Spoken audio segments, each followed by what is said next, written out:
Hello, and welcome to the Bethany Esports Podcast. I'm your host, Robert Barr. Now, the Bethany Esports Podcast is a student-run venture to give people updates and the current happenings of the Bethany Esports team. And this week, in this first episode, I had the opportunity to sit down with the two heads of operations at Bethany Esports, Seth Grabow and Lucas Fricke, to kind of explain to people what Bethany Esports is, what it can do for students, and what we have to do this summer to even get ready for this first year. For your thoughts? Okay. Just so you know, I just hit record just now. How's the Thoughts for your thoughts? How's my voice? It sounds like a voice. It's a voice. Well, I mean, is it loud enough? You're always loud enough. ASMR. No, I'm starting to worry about the heart I sent you on I'm slightly concerned. Oh. So, I have now joining me Lucas Fricke and Seth Grabow. Start over. the. Okay. I think I'm not even going to cut. It's just straight through. All right. Okay. Now joining me, I have Lucas Fricke and Seth Grabow. How you doing? I'm well. Thanks for having us. Yeah. Great, thanks. Yeah, so I just want to have a few questions about the Bethany Esports team since it's a new venture. Let people know what's happening. Yep. So I just got a few questions going. My first one is just simple. What is Bethany Esports? Bethany Esports is us launching varsity esports at Bethany Lutheran College for fall of 2019. Yeah. We had, in 2018, we had a club formed on campus by a bunch of students. Lucas, I think you were the faculty advisor Yes, for sir. that. And the administration had been toying with the idea for an esports team for a couple of years, to my understanding, and then we just kind of moved forward, and Lucas and I knew quite a bit about esports and lived in that world, so we kind of heading it up now. Yeah, I think the right answer is it's the culmination of years of grassroots efforts to get esports started on our campus. Bethany's always had a strong esports presence for gamers, and not only just students, but also faculty. We even have famous alumni like Doa, who makes a killing doing esports, and it's just something that's always been on campus. And I don't know, President said there's years and years and years since he got here, which is 4 years ago now, that people have been in his ear about it, and it's finally coming to fruition. I think Jeff, Seth, and I we took all that stuff. We had a small opportunity, and we just had an inch and took it a mile. So yeah. And I feel like that actually answers my second question I was going to ask, and it was why an esports team? Yeah. It more or less answers that question. Right, yeah. It was just a lot of administration have noticed that, like, video games and esports has been, like, a thing on campus for 10 plus years. Like, there's always been very talented video game players on campus, and they saw an opportunity with the students and Jeff Lemke and Lucas and myself, and like Lucas said, gave us an inch and we took a mile. So, Yeah, to put in perspective on that, no other school has a DOA like we do.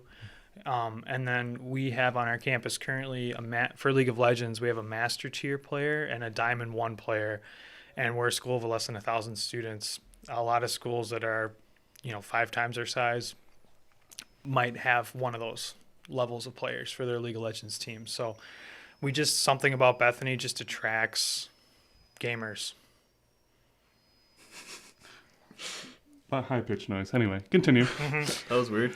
Yeah. Now, my next question is what could this esports team provide for students? Because it seems almost like it's just like a club thing, almost just slightly competitive or fully competitive. But what could it provide students in the long run? Well, so short term, like right now, esports is housed. So it's not housed in athletics; it's housed in student life. And the reason for that is because we have a huge esports presence on campus. That also means we have a huge video game presence on campus. We lose students, like every other school does, to video game addiction every year. So the way that we got this ball rolling was, hey, we're going to get these guys. We're going to get these guys out of the dorm and gals out of the dorms and into a room where they're going to be structured, supervised, and, encouraged to study and go to class and those kinds of things, like incentivized to do their schoolwork as well as play video games. To go along with that, a major thing that kind of culminates or goes together with the whole esports thing at Bethany is we have a well-established and a well-established broadcast program, and a lot of students like yourself, Robert, who are part of that program, are very interested in esports and the broadcasting side of it, which is another huge opportunity for Bethany, because there are schools who are 10 times the size of us who are very good at esports and in the competitive scene, but don't really advertise or broadcast, like in both the literal verb sense and the other sense of just how do we get the message out. Like a lot of schools don't take it, in my opinion, don't take advantage of how talented and how much work and effort they put in. Like they do. I can see it from just the few posts on Twitter, but there could be so much more. And I think that's the biggest opportunity for us right now is we'll take a very good and well-established esports program with a lot of backing from the administration with our established broadcast program and marry them together and really get the word out and the message out. Yeah, especially in the last 2 years, since I've been here, I've seen it grow myself. When you say Bethany in the community, people think TV and people think broadcasting. And everybody knows that that's where TV's going, is to live sports, especially esports is the new thing. And we're just jumping all in on that component of it for our students. When we are out recruiting, we're not just recruiting top players to play, we're recruiting students who are interested in being a part of things like podcasts, things like publications, things like hype videos, documentaries, social media. Yeah. Anything along those lines that is involved in the behind the scenes production of esports. And it really helps that Eric Lundquist Doa is all for that and all behind that, because that's how he got his start, was in the broadcast program, and now he's one of the more famous esports broadcasters of all time. Yeah. And it just totally makes sense to. Yeah, so it's not just like, that's the other thing that's really goes well when we recruit. We're not just selling kind of a pie in the sky. Hey, we have proof. We have a track record. We have Doa. So, kind of off like another opportunity that we offer students for esports, if you're done with that broadcast component, is we also we're building a winner for the major games. That's something that our broadcasting component attracts a variety of students, but our actual competitive teams and the way that Seth and I run the program has been really attractive to very high-level players. For League of Legends in particular, we're talking top 5 Challenger players, Grandmaster players, Diamond 1 players. Our team MMR average will be Master Tier next year already. Our first year, yeah. And with almost all freshmen on the team. And that's just because of the environment that we've established, the expectations and the vision for our program. The culture, yeah. Yeah, there you go, the culture. And the extra opportunities that you have. Right. With broadcasting and stuff. Because these very high-level players, they see we can go anywhere to play, but they strive for that excellence, and they see the I don't want to say opportunity, but the excitement behind not just, hey, we're every other school who's done esports has thrown some money into a room, have done this, but they're like, well, okay, what sets you apart? And when they even hear hey, we're this broadcasting, oh, by the way, Doa came through the same thing, and you all know who he is because of some of his most famous calls, and now he's on Overwatch League, and League of Legends before that. But that's what really attracts them, and I think that's what catches everyone's ears and eyes of what sets Bethany apart, or what will set Bethany apart. And you have this student drive to go out of their way to do something. I'm doing a podcast right now because I want to do this, because I'm excited about this. Yep. Yeah, most definitely. Yeah, let me take you through our vision here when this stuff goes. Because another reason we attract those top players is we make them feel like they've made it when they get here. So I think of, my wife plays roller derby, and I used to play football. And one of the coolest parts about roller derby for ladies and football for men is that it doesn't matter your body type, your size, there's a spot for you somewhere, right? Big guys play the line, small guys kick and run fast. Excuse me.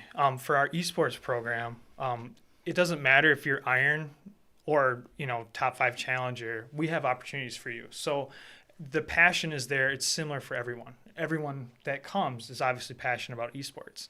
For our top level players, we make them feel like they've made it. We give them their hours worth. I mean, they get a pro player treatment experience here. They're rock stars on campus. We do podcasts with them. We get them in publications. We just did signing interviews through that social media. Those are getting retweeted constantly by family and friends. They're really cool. Yep. For the second kind of tier players, there's tons of competition for those who are trying to make our varsity squads. There's opportunities for them to compete on other leagues. We're allowed to run 3 varsity teams right now. We have our main team, Master Tier average, but we're going to have other teams as well. Who knows? Maybe platinum average, gold average, bronze average. Doesn't matter. But for those guys, too, who don't have as much time to invest in the competition, I mean, those students will get the experience of training, watching VOD review, having like personal coaching, intensive coaching. They're going to be able to maximize their potential, which a lot of students want. Mm-hmm. We get a lot of people who are say, look, I play it on a laptop. I have terrible Wi-Fi. I'm silver 1 right now, but I know I can be better. Like, I want to maximize that. They have a spot here too. And then for students who are like, I'm in band, I'm on the baseball team, but I love esports. I mean, we still have opportunities for guys and girls like that, running the podcasts. Especially at the club level too, who just want to be involved in the community events that we'll be throwing, throughout the actual Greater Mankato community, but as well on campus. Yeah, and like the main thing is it's all student driven. I mean, every decision we've made, from the chairs we purchased to the room design to our specs and those things, that's all been done with a lot of student input involved in that decision. So, yeah. Speaking of chairs, I built 15. Yeah, so, we're very appreciative for that. So Robert volunteered on his own free will to put together all very the nice chairs. chairs from Secret Labs. Yeah, it took me 3 days. Student labor is the best labor. Yeah. So, from a certain perspective, but. From non-student perspective. Yeah. From the people that don't have to build its perspective. Yeah. Well, thank you for doing that. Yeah, we're very appreciative. I enjoyed it. Yeah. As weird as that might seem. Mm-hmm. Mm-hmm. So I have just one last question. And since you have this huge vision, and this is going to be its like first year being a thing, what do we have to do this summer to even get ready for this next year and like the first year of esports? Sure. So the big thing is obviously getting the space ready. Like that's the obvious answer. So from purchasing chairs, which you graciously put together, to purchasing computers, desks, painting the room, putting a mini fridge in, all the little details that make everyone feel special. I heard there might be a possibility of tearing down a wall to make a bigger space, or is that not yet? That's not yet this year. Okay. We don't want to put the cart in front of the horse, but. Yeah. We're hoping to get there very quickly to expand the room. That's already, you can't avoid the elephant in the room of, hey, this is going to explode on campus with the amount of effort and attention to detail that everyone who's been a part of the whole esports meetings and all the cabinet meetings. But it's not this year, but we're hoping, the sooner the better, as soon as that takes off. Yeah. But getting back, the other answers to how we get ready is, thinking about the big thing for me as the coach would be establishing the player culture. I've been reading a ton of things online and ordered a couple books recently. I'm like, what is coaching? How do you establish this culture? How do you, if you think of a big sports school for, college football or basketball, like what do you think of? Oh, this team makes the Sweet 16 and NCAA tournament for basketball every year. Like, that's just, how do they get that? What is the culture? What is the drive? What is the passion behind that? So for me, the big thing is establishing a culture, day zero, and finishing the room. And then also either this year and a couple years in the future, going down the road, expanding our whole broadcast capabilities for the room. More cameras, audio, interviews, you need, for hosts or whatever, when we get to that point, you need someone who's obviously knowledgeable in the sport. You can't just say, hey, that was a good win. What do you think? Like, you need a little bit more meat and potatoes than just the bread, in my opinion. Yeah, we have great examples for us that we get to work with. Seth works with the MSU hockey. They're ranked 2 in the nation this year, and he gets to be there live and see how involved their head coach is with every single detail, like down to camera angles, replays, right? Yep. And, that's a great example. And then also on campus, we have Coach Fletcher and Coach Perrin from basketball. We're a D3 powerhouse now in basketball in 2 years. I mean, they arrived here, 2 years ago? 2-3 years ago, yeah. And won the conference and won a tournament game against St. John's, and now we're known for basketball. And we use those examples and mentoring from those people to help us drive our culture a lot. Yeah. As far as getting ready, that's on our end. We also have players need to get ready over the summer. Yep. So there's no regulations on how much they can play or what they can play. We're our ADC right now, our AD carry for League of Legends is in Korea. He messaged me the other day. He's playing 8 games a day, working on some team strategies. We're encouraging each player to improve in certain specific ways to be ready for the fall and get them ready to compete. And then, like Seth said, just getting ourselves ready through finding more mentors, learning. We're going to a couple conferences this summer to learn more about esports, coaching, gaming, directing, that stuff too. Technology, infrastructure. And not just like the players, but like I know out like 2 weekends ago, I just watched Seth play some League, and I was shoutcasting his games because I wanted to learn how to shoutcast. Yeah. Nice. And I watched 3 games because he only played about 3 games that I saw. So yeah, the love, and that's more of awesome. my fault for not having enough friends on my list to keep watching. So hey, no one has friends. It's gaming. No, yeah. There's a lot of details to get out, and Seth and I have been putting in a lot of hours. It doesn't show. It's one of those things that we could just sit back, right, and we could just let esports recruit themselves. I mean, it's not hard to walk up to some students and say, "Hey, you like video games? You want to come?" Yeah. But we really put in a ton of man hours into getting every single detail of this right. I mean, just today we spent 2 hours in the room talking about what the paint's going to look like, what the backdrop's going to look like. Dave Norris was down with Leah, and they were telling us their design ideas. I mean, that's all Seth stuff, giving input. You should see my room. But, just down to every detail, and it's been really rewarding, really challenging, but it's been awesome. So. I only introduced you as individuals, but I never actually gave you your roles because I didn't actually fully know which were your roles. How about you just give that real quick? Sure. So I'm Seth Grabow. I would be the coach, and also I kind of consider myself the general manager of Bethany Esports. Yeah, and my name is Lucas Fricke, and I am the director of esports at Bethany, and then I also help out with coaching for League of Legends and other games too. Our titles were sort of stolen from the recommendations from NACE of what you need as far as your staffing goes. But we're both heavily involved in pretty much every aspect. Seth's really good at technology, being a general manager. Like he ordered the chairs, for example, and designing the room. I do a lot more recruiting, a lot more texting the students, being with the students, developing relationships with the students, and more like the gaming side of things for now. And then in the fall, we're like a team. We work together. That makes sense. Yeah. And I thank you for joining me to give course. this introduction of what esports is at Bethany. So. Yeah, we're very appreciative. You took a lot of time and effort to set up the cameras and the audio setup here. So. It was a chore because I found out audio interfaces don't take two. Not the little ones. Nope. Got to pull out a board. Yeah. And luckily our school has a bunch that I could just take out too. Yep. Shameless plug. Thanks, Bethany. Yeah, and I got to get a makeup crew next time. Yeah, for me. I could just cut the video if you really want me to. Yeah. So how do you want to be involved, Robert?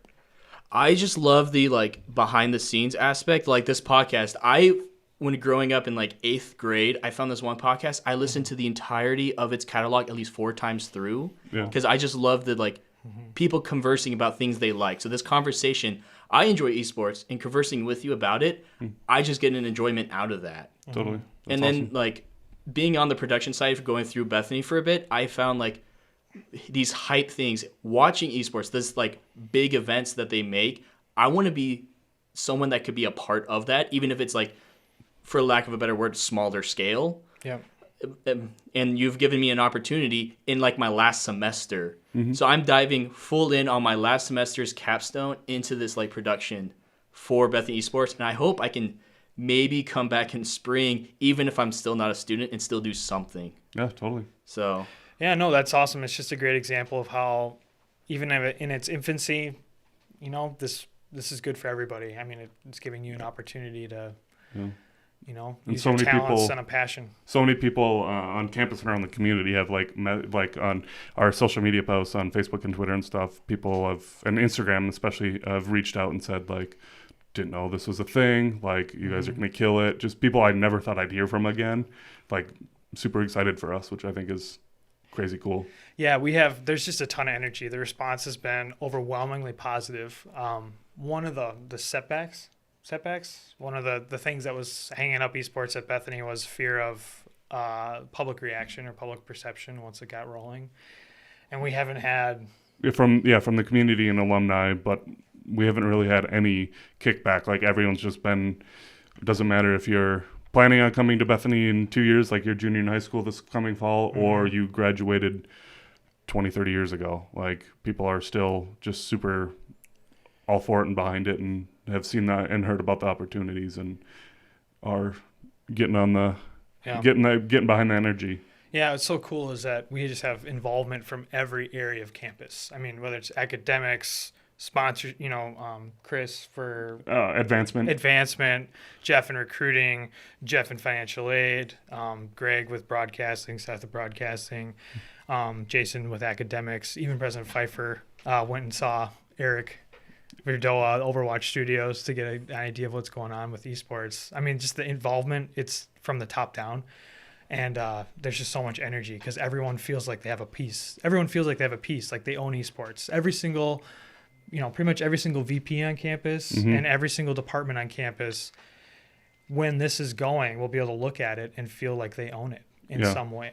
And that's why there's so much energy about it, and it's not going to go away. Well, I thank you for joining me. I'll probably talk to you within a month from now, whether you be on or if it's by myself, to see how far further in, and I'll hopefully put up another one. Yeah, totally. Yeah, so thanks for having us. Yeah, I thank you for taking the time out of your busy schedule, because you just came from that meeting, like you said. Yep. Yeah, we're off to a tournament today. So yeah, and you had some. I won't say anything about it, but you had some personal issues that you had to deal with. So this was stretched a little longer than I hoped. But yeah, my wife had a fall. So no, it's okay. She's doing better now, which is good. Yeah. So I thank you. Yeah. Thanks. Yeah. Thank you. I just want to thank Seth and Lucas for taking time out of their busy schedules to sitting down and conversing with me and explaining to people what Bethany Esports is. Now, I also want to, right before sending off, explain what this podcast is. Like I said at the top, this is a student-run venture. I am Robert Barr, like I always also said at the beginning. I'm a senior at Bethany, got one semester left, and hearing about esports, and we're getting an esports team, I was so excited because video gaming and esports were a big part of me growing up, much to the disappointment of my parents, but that's a different topic. So I just wanted to go full in and experience esports, maybe not as a player, but as a person that enjoys it and wants to enjoy it with other people. So this podcast is one of those ways I wanted to enjoy it, is I wanted to converse with the players. I want to converse with the teams. I want to converse with the clubs, the groups, just talking about the passions we have in a way that I could just, in a way, use schoolwork and free time and passion of just stuff that we enjoy and create this podcast with people. Now, I'm going to explain how I'm just planning this podcast out. This is tentative. It could change later. After this one, this is a summer update where I explain what's going on, and I have interviews with people and talk about what we're doing this summer in Bethany Esports. Now, I got 2 more updates planned for the coming months, and then during the school year, I have 1 regular show planned every week where, like I said, I take a player, a group, a team, a club, something that was interesting that happened that week. We get all together and we sit down and we talk about stuff. That's basically it. It's just a podcast where we talk about our passions. Now, I want to thank you for joining us in this first episode of Bethany Esports, and I hope to see you again in future episodes. And for more information on Bethany Esports, you can follow us on the main social media sites of Facebook, Instagram, and Twitter at Bethany Esports. And you can also follow us on Twitch at twitch.tv/BLC Esports. Thank you. I will hope to see you again. Oh, and by the way, I'm, as you can tell, not a professional when it comes to this, and I hope to learn more by doing this podcast and getting better at it. And I hope you're there with me while we learn how to do this. Thank you, and hope to see you again.